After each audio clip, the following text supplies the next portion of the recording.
Jewellery ஓனர்ஸ்க்கு ஒரு முக்கியமான விஷயம் கேட்குறேன் நான். அதாவது போருக்கு போகிறதுக்கு முன்னாடி நல்லா ப்ராக்டிஸ் பண்ண போர் வீரன் ஜெயிப்பானா, இல்லை போருக்கு போகிறதுக்கு முன்னாடி ப்ராக்டிஸே பண்ணாமல் தூங்கி இருந்துட்டு இல்லை எதையுமே அவனை தயார்படுத்திக்காம ஒரு வாள் வித்தையோ தயார்படுத்திக்காம ஜெயிப்பானா?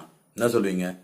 அதாவது the person who sweats more at the training shed less blood at the war அப்படின்னு ஒரு பழமொழி இருக்கு. அதாவது எந்த ஒரு போர் வீரன் பயிற்சியின் போது நிறைய வேர்வை சிந்துறானோ அவன் போரின் போது கொஞ்சமா ரத்தம் சிந்துவான் அப்படின்றது ஒரு பழமொழி.